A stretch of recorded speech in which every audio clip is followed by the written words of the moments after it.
Wakazi wa eneo la Rukanga katika wadi ya Kasigau walalamikia uhaba wa maji kwa kile kinachodaiwa kuwa utumizi mbaya wa mgao wa maji. Hii shida ya maji haijaanza leo, hata wakubwa wanaijua kuanzia kitambo, lakini hakuna mtu yote anajitokeza hata anaitatua hii shida, kwa sababu sisi tunategemea huu mlima. Mvua ikinyesha ndo maji yako mengi, mvua ikikosekana tunapata shida.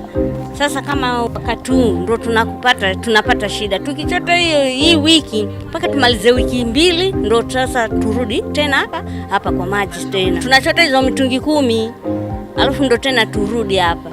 Maji ndio yanatatizo. Naona hivi leo hivi siku nzima tunashinda hapa.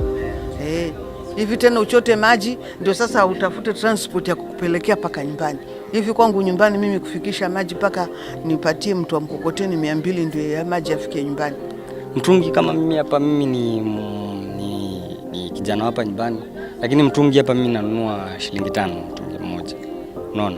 Na kuna wengine pia, kuna time maji inafikia inakuwa ngumu zaidi paka mtungi inafikia shilingi 10. So mimi ningetaka pia hiyo at least mtu ungekuwa town ukinunua maji naeleweka, lakini sasa mimi kama mtu wa nyumbani na maji mlimani hapa sote hakuna. Channeling ya maji tu paka kwa wanakijiji hapa ndo bland. Inabidi niingie mfukoni bro. Maana sasa mimi familia yangu hizi kabla maji. Umeelewa? So unapata ile pesa yenye nilikuwa nifanyie maendeleo kwingine inaanza kuitumia kushughulikia maji. Na ambapo hapa ni nyumbani bro, maisha yanafaa kuwa a bit cheap.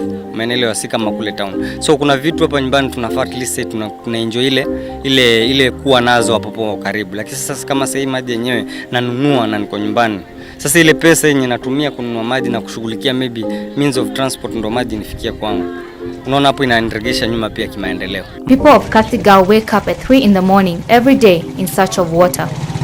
Tafutia nyama yenu maji Yaani mliamka saa ngapi nao kwenda kwa maji? Tunakujanga saa 9. Saa 9 usiku? They have to walk for long distances and come across many dangers from wild animals, especially elephants.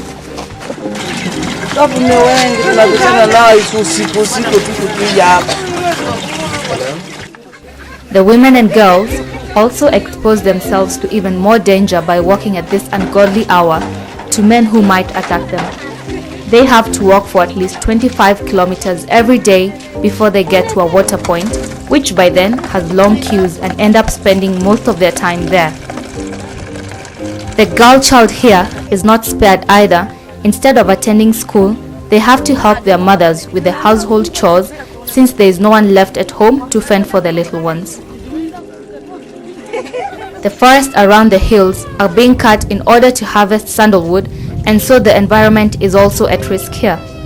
Though the government has the sole responsibility and mandate to take care of its people, corruption has found its way into the day-to-day runnings of the local CDF funds that are meant to develop the constituency.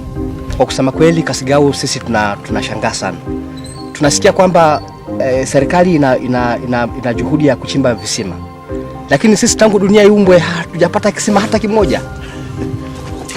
The water lines that are currently in place have been tampered with in order to satisfy the selfish few, and so the water available doesn't get to all the people. Water is life, and it is the one thing that the people of Kasigau really need in order for them to live a normal life. The children will finally start going to school if they have a water point near them. The women will be able to spend more time at home and are able to attend to other matters, and most importantly, more lives will be saved since there will be no more conflict between wildlife and the people. Serikali tafadhali